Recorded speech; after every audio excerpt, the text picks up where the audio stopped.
Hi. Dheeran directed by Devadath Shaji. ഭീഷ്മപർവത്തിന്റെ റൈറ്ററാണ് ആള്. അയാളുടെ ആദ്യത്തെ ഡയറക്ഷണൽ ഡെബ്യൂ ആണ് പടം.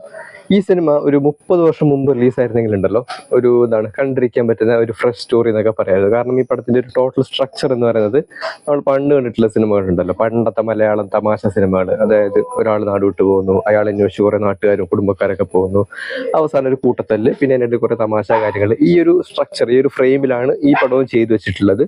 പിന്നെ ഈ സിനിമയിൽ ചില പുതിയ കാഴ്ചപ്പാടുകളും ചില പുതിയ ആശയങ്ങളെല്ലാം കൊണ്ടുവരാനും ശ്രമിച്ചിട്ടുണ്ട്. പക്ഷെ ഇതിന്റെ ടോട്ടൽ ഫ്രെയിം പഴയതായത് കൊണ്ട് നമുക്കത് വലിയൊരു പുതുമയായിട്ടൊന്നും ഫീൽ ചെയ്യില്ല. പക്ഷെ അയാൾ ശ്രമിച്ചിട്ടുണ്ട്.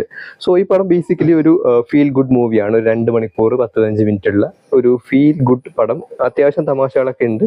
തമാശകൾ ചിലതെല്ലാം നല്ല രീതിയിൽ വർക്കായിട്ടുണ്ട്. പിന്നെ ഈ പടം ബോറടിപ്പിക്കുന്നില്ല. ബോറടിക്കാതിരിക്കാനുള്ള ഒരു പ്രധാന കാരണം എന്ന് പറയുന്നത് ഇത് ആർട്ടിസ്റ്റുകളുടെ പെർഫോമൻസ് ആണ്. ആർട്ടിസ്റ്റുകളെ നോക്കിക്കഴിഞ്ഞാൽ എല്ലാ ആൾക്കാരും നല്ല രീതിയിൽ തന്നെ പെർഫോം ചെയ്തിട്ടുണ്ട്. ഇപ്പോൾ ജഗദീഷ്, അശോകൻ, സുധീഷ്, മനോജ് കെ ജയൻ, വിനീത്, ക്ലാസിക്കൽ ഡാൻസർ വിനീത്, പിന്നെ ഇത് കൂടാതെ സിദ്ധാർത്ഥ ഭരതൻ, പിന്നെ ലീഡ് റോൾ അഭിനയിച്ചിട്ടുള്ള രാജേഷ് മാധവൻ ആണെങ്കിലും ഇവരൊക്കെ നല്ല രീതിയിൽ പെർഫോം ചെയ്തിട്ടുണ്ട്. സോ ആർട്ടിസ്റ്റുകൾ നല്ല രീതിയിൽ പെർഫോം ചെയ്ത് പോകുന്നത് കൊണ്ട് തന്നെ നമുക്ക് എവിടെ അങ്ങനെ ഡൗൺ ആയിട്ട് ഫീൽ ചെയ്യില്ല. പക്ഷേ ഈ പടത്തിൻ്റെ ടോട്ടൽ സ്ട്രക്ചറൊക്കെ നോക്കിക്കഴിഞ്ഞാൽ നമുക്ക് വലിയ പുതുമയൊന്നും തോന്നില്ല. കാരണം ഇത് ഒരുപാട് തവണ നമ്മൾ കണ്ട് പഴയ കാലത്തൊക്കെ കണ്ട് ചിരിച്ച് എൻ്റർടൈൻ ചെയ്ത് അതേ ടൈപ്പിൽ തന്നെയാണ് ഈ ഒരു കഥയും പറഞ്ഞു പോയിട്ടുള്ളത്. പിന്നെ കഥാപരമായിട്ട് നോക്കിക്കഴിഞ്ഞാലും അങ്ങനെ വലിയൊരു പുതുമയൊന്നും ഇതിൽ പറയാനൊന്നുമില്ല. പക്ഷെ ബോറടിപ്പിക്കില്ല. ഞാൻ പറഞ്ഞല്ലോ, ബോറടിപ്പിക്കുകയില്ല.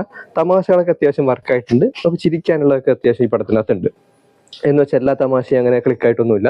ചില കാര്യങ്ങളൊക്കെ സിറ്റുവേഷൻ തമാശകൾ, പിന്നെ ചില വെർബലായിട്ട് തമാശകളൊക്കെ നന്നായിട്ടുണ്ട്. പിന്നെ പെർഫോമൻസ് കൊണ്ട് ഞെട്ടിച്ചത്, ഞാൻ വിചാരിച്ചു ജഗദീഷ് ആയിരിക്കും ഈ പടത്തിൽ ഞെട്ടിക്കാൻ വേണ്ടി പോകുന്നത്. പക്ഷെ ആക്ച്വലി സുധീഷാണ് ഈ പടത്തിൽ ശരിക്കും ഞെട്ടിച്ചിട്ടുള്ളത്. കാരണം സുധീഷ് ഇതുവരെ ചെയ്തിട്ടില്ലാത്തൊരു ടൈപ്പ് ക്യാരക്ടറായിരുന്നു. അത് നല്ല രസമാണ് കണ്ടിരിക്കാനായിട്ട്. അശോകൻ ഗംഭീരമാക്കിയിട്ടുണ്ട്. അശോകന്റെ ഒരു പ്രപ്പോസൽ സീനൊക്കെ സൂപ്പറായിരുന്നു. മനോജ് കേജൻ ആസ് യൂഷ്വൽ എല്ലാ സമയത്തും ഉള്ള പോലെ തന്നെയാണ്. അങ്ങനെ വലിയൊരു വെറൈറ്റി ഒന്നും കൊണ്ടുവന്നിട്ടില്ല. പക്ഷെ അയാൾ ബോറടിപ്പിച്ചിട്ടില്ല. പിന്നെ ജഗദീഷും നല്ല രീതിയിൽ തന്നെ പെർഫോം ചെയ്തിട്ടുണ്ട്. പക്ഷെ ശരിക്കും ഞെട്ടിച്ചത് സുധീഷാണ്. വിനീത് കുറച്ചുകൂടി നെഗറ്റീവ് ഷെയ്ഡിലൊരു ക്യാരക്ടറിലാണ് അഭിനയിച്ചിട്ടുള്ളത്. അതും വലിയ മോശമാക്കാതെ തരക്കേടില്ലാതെ തന്നെ ചെയ്തിട്ടുണ്ട്. പിന്നെ എനിക്കൊരു കുറച്ച് വീക്കായി തോന്നിയൊരു കാര്യം എന്ന് പറയുന്നത് ഈ പടത്തിലെ വില്ലനായിട്ടുള്ള ശരവണൻ ഗുണ്ടാ ശരവണന്റെ